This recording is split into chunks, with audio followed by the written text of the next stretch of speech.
Hey everyone, welcome to the channel, All Things Middle-earth here with a video looking at the free-to-play account, what's been going on the server, what commanders I'm running with right now, what the goals are, all that good stuff coming up in just a second.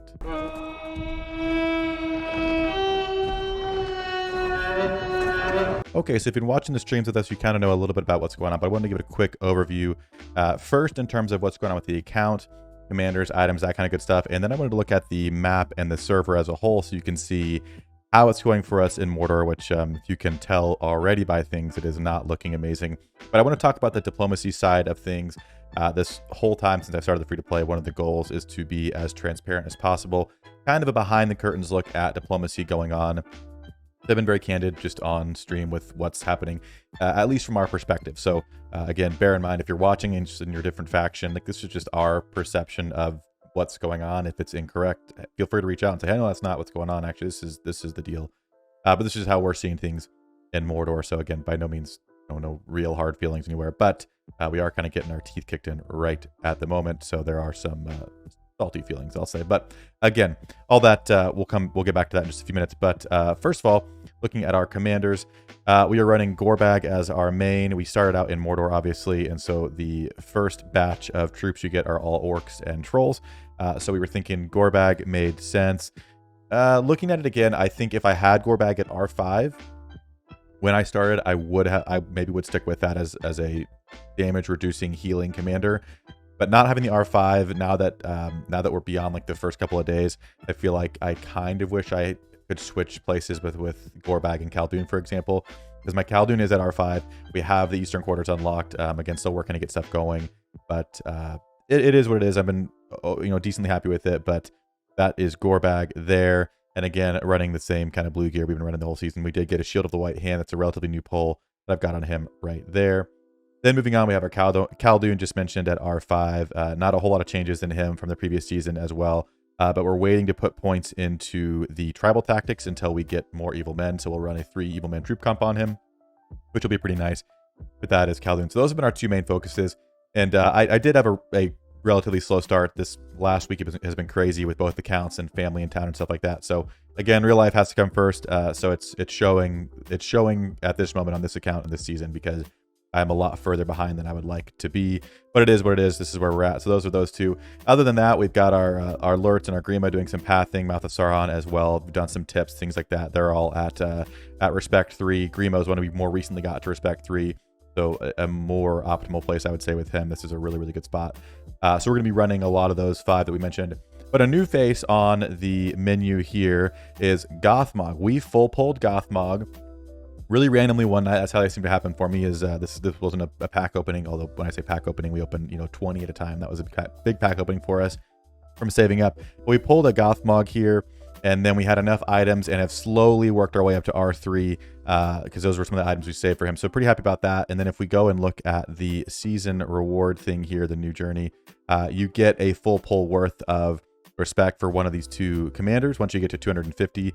And again, it says right here, if you've already had this commander, rewards will be converted into the corresponding commander's respect. So we're just going to get a full pull's worth of respect for Gothmog, which should far and away get him through respect 5, which is going to be really, really cool. So not really doing anything with him right now. In fact, I wouldn't really suggest putting the points in Overlord either. But we're going to be looking at running Gothmog as one of our really main commanders. I'd say he's one of the best commanders we have. Like with him and Khaldun, I think they're very, very good commanders. With Gothmog here, we get damage reduction, we get extra defense, we get a heal, all that kind of good stuff. Really makes Gothmog a very viable commander to be using. And especially once we get to the R5, we can run some trolls, some orcs, we can do some extra damage. There's damage reduction there. So there's a whole lot of stuff we can do. And then we can run a siege build if and when needed, which has, to be honest, been needed quite a bit this season. So again, those are the commanders we're looking at right now. Again, this is 100% free to play. I kind of keep showing to prove it, but none of the bundles have been purchased. Nothing on here has been purchased at all. We still have the 900% value for 10 Mathoms. We've got all kinds of, the season pass. We've got Kamul sitting here still. So completely free to play, but it's been kind of painful. Looking at the items, just a quick snapshot because the items don't change very much every time we do a video like this. Again, we've gotten more golds as we go. We got a fine smoking pipe with improved husbandry. We've got 2 weapons. We've got 2 armor pieces. And that's kind of it. We've got 2 carvers with smite actually, so those are both kind of new. Got a cutlass with overconfidence, but a lot of the stuff we've had, we're still waiting on a bone mask with hysteria, for example. We did get a trapper's head with one that's up here. So again, not a crazy amount of stuff going on. I kind of want to wait until I can get things to 3-star strengthened to surpass using blues. So we're keeping our eye out for a lot of the broad axes that have the army attack.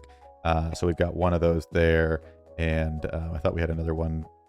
Maybe I'm mistaken, but again, we've got a lot of the blues strengthened 4 times that we're getting pretty good use out of. So that is the commander and gear situation on the account. And again, the goal with Gorebag is going to be to get him to R5. And really at that point, at the end of this season, we should have Gorebag at R5. We should have Gothmog at R5. We should have an R5 Khaldun. And these guys will be R3.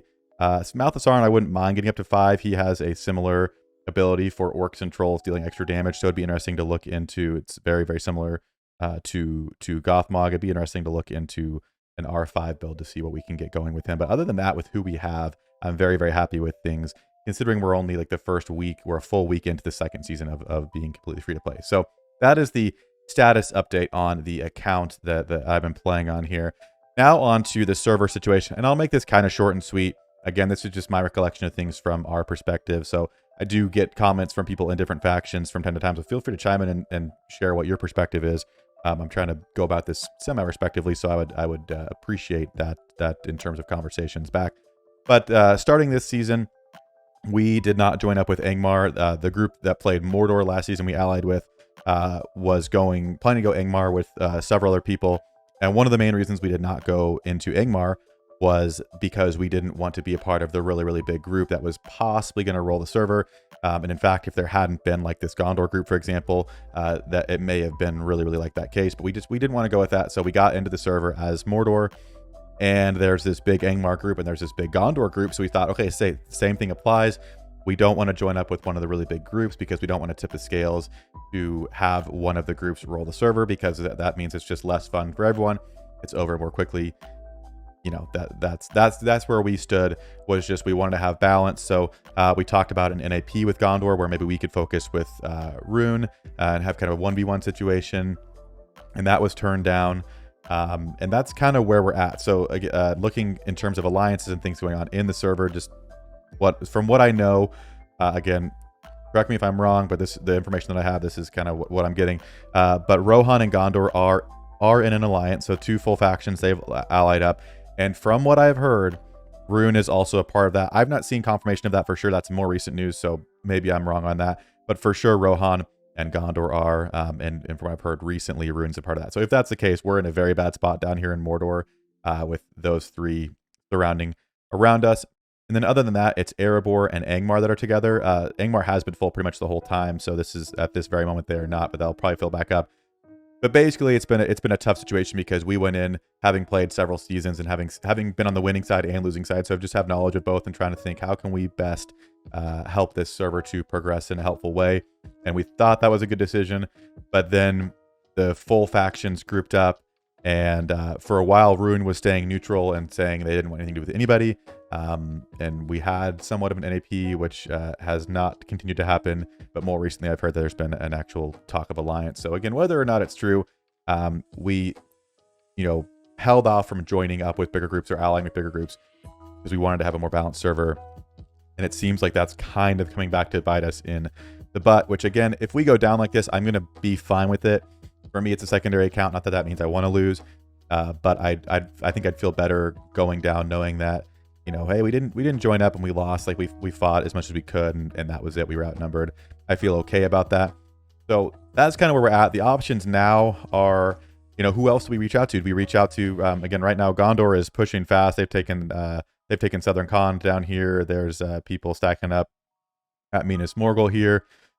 Let's see. They're going through the crossing here. Not currently attacking, but there was one attack that went through, as you can see right there. Maybe farming XP. I mean, again, Mordor sucks. I don't think they plan on stopping here, to be honest. But that's kind of what we got going on. And then we did have an NAP temporarily with Rune.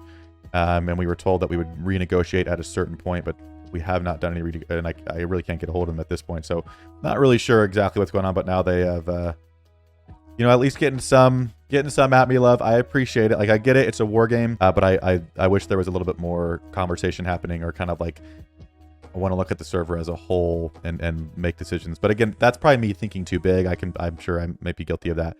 So again, that's my perspective from here in Mordor in the corner, kind of being smashed in. So, we've thought about, do we reach out to Angmar and Erebor and try and figure something out? Obviously, we're removed from them locationally, so that doesn't really solve any problems for us. But we went in thinking one thing, we wouldn't do this. Is it reasonable to consider going back on that type of a non-agreement stance because of us being pushed in by a larger faction? Because now we have our members kind of dwindling and going inactive as we, lose ground and people have a hard time leveling up, all that kind of stuff. So we've got some diplomatic decisions to make. It's been a very interesting one for sure. Again, I'm having a good time. To me, it's about the people you play with, so I am having a really good time. We've kind of said we're going to go out swinging one way or another. So if we bounce back, if we're able to work something out with any factions and have a good season where we're actually active and somewhat expanding, I'm not talking about winning the season, just talking about not losing all of our stuff, and that'll be a win. But if we lose everything, I think we'll have a small group that sticks together and kind of gets beat up together. And when we get troops, we're gonna take tiles and level up and fight and do what we can. And that's that. And I think that's all you can do. I'm just trying to kind of be positive about it. So again, that's the server situation in server 149. So I'd be curious to know what you all think. If you're in the server with us, what do you think? What's going on from your perspective? Are you in Mordor with us? Are you in another faction? Because I get it. It's a war game, so there might be people in Gondor. Like, I get it from a strategic standpoint. We are smaller. We're not a threat to Gondor, but it makes sense to not let us build up and become a threat. If even a small group gets access to Mumakil, that's going to prove problems for a roleplay server. So I get that side of the war aspect. So I'm not calling like foul play necessarily. I do wish though that there could have been more talk of like NAP and things that would have allowed smaller, more neutral groups to fight and kind of have that. Because the reality is it's going to come to Angmar and Gondor at the end of it. They have the most players by a pretty significant amount. So my thought is I wish there was more focus on those two groups, but it makes sense. They want to clean up a little bit more before that happens, because you don't want these little guys coming back to cause problems later on. So I get it, but it's not the most fun thing to be on the receiving end of. But let me know what you think down below in the situation. Should we talk about allying with someone else? Should we just stick it out and say, nope, we're solo till the end. We're just going to go out together. What is the best option here? Is there a best option here? Who knows? We'll keep an eye on it. But again, check out the streams. Whenever we stream, we check out the free-to-play account, and you can see live kind of what's going on, what we're doing, all that good stuff. But that's going to do it for this free-to-play update. I hope you enjoyed it, and I'll see you all in a future video.